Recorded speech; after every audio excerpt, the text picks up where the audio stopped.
बिहार में बेहद जल्द विधानसभा के चुनाव हैं। 6 अक्टूबर के बाद बिहार में कभी भी चुनाव की तारीखों का ऐलान चुनाव आयोग द्वारा किया जा सकता है, लेकिन ऐलान से पहले राज्य की सियासी हवाओं का रुख बदल रहा है। कई वर्षों से मुख्यमंत्री की गद्दी पर बने हुए सीएम नीतीश कुमार की गद्दी पर अब संकट मंडरा रहा है। जी हाँ, चुनाव से चंद महीनों पहले ही अब बिहार में सी वोटर का सर्वे करवाया गया, जिसके बाद गहमा गहमी का माहौल बन चुका है। सी वोटर के सर्वे में इस बार नीतीश पर नहीं बल्कि तेजस्वी यादव के नाम पर सीएम बनने की मोहर लगती नजर आ रही है। बिहार विधानसभा चुनाव 2025 के मद्देनजर पसंदीदा मुख्यमंत्री उम्मीदवार को लेकर करवाए गए सर्वे में राष्ट्रीय जनता दल के नेता तेजस्वी यादव लगातार शीर्ष पर बने हुए हैं। रिसर्च एजेंसी सी वोटर के सितंबर महीने के सर्वे के नतीजों के अनुसार मुख्यमंत्री नीतीश कुमार और जनसुराज के सूत्रधार प्रशांत किशोर की लोकप्रियता में भी इजाफा हुआ है। हालांकि केंद्रीय मंत्री चिराग पासवान और डिप्टी सीएम सम्राट चौधरी के ग्राफ में गिरावट देखने को मिली है। चुनावी साल में सी वोटर फरवरी महीने से बिहार में पसंदीदा मुख्यमंत्री उम्मीदवार का सर्वे करा रहा है। इसमें अलग अलग लोगों से सीएम कैंडिडेट पर राय ली जाती है। फरवरी 2025 से लगातार तेजस्वी यादव इस सर्वे की रेटिंग में शीर्ष पर बने हुए हैं।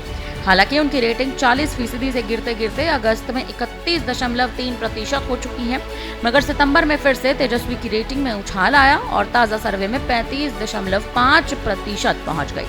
मुख्यमंत्री नीतीश कुमार की बात की जाए तो अगस्त महीने तक उनकी भी रेटिंग में धीरे धीरे गिरावट आने लगी, 18 से 14% तक पहुंच गई। अब सितंबर महीने में उनकी लोकप्रियता में थोड़ा इजाफा हुआ है। सी वोटर के सर्वे में उनकी रेटिंग बढ़कर सितंबर में 16% हो गई है। जनसुराज पार्टी के प्रशांत किशोर लोकप्रियता के मामले में लगातार बढ़त बनाए हुए हैं। फरवरी में जहां उनकी रेटिंग 14.9% थी, तो वहीं जून में ये रेटिंग बढ़कर 18.2% हो चुकी है। प्रशांत किशोर ने सीएम नीतीश कुमार को सर्वे में पछाड़कर दूसरे नंबर पर कब्जा जमा लिया है। इसके बाद भी वे लगातार बढ़त बनाए हुए हैं।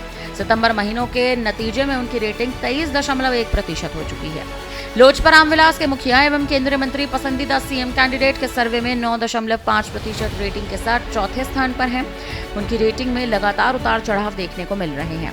फरवरी में जहां वे 3.7% लोगों के पसंदीदा उम्मीदवार थे, तो मई महीने में बढ़कर वे 10.6 तक पहुंच गए। इसके बाद उनकी रेटिंग 9 और 10 के बीच रही है। वहीं बिहार के डिप्टी सीएम और भारतीय जनता पार्टी के नेता सम्राट चौधरी की बात कर ली जाए तो उनकी लोकप्रियता गिरती जा रही है। इस सर्वे के सितंबर महीने के नतीजे में सम्राट की रेटिंग गिरकर 6% पहुंच गई, जो पिछले महीने 9% थी। देखा जाए तो इस बार नीतीश कुमार से भी आगे तेजस्वी यादव नजर आ रहे हैं और उनके साथ साथ उन्हीं के साथ दमखम भरने वाले इस बार हैं प्रशांत किशोर। जनसुराज की नींव रखते हैं और नींव रखने के बाद अब जनता के लोकप्रिय नेता बनते नजर आ रहे हैं। अब देखना यहाँ पर यह दिलचस्प होगा कि आखिर नीतीश कुमार इस सी वोटर के सर्वे में वापसी कर पाएंगे या नहीं, या फिर बिहार की सरकार में इस बार कोई नया चांद उठेगा। फिलहाल इस पर अब आप क्या कहेंगे, आप हमें अपनी राय कमेंट करके जरूर दें।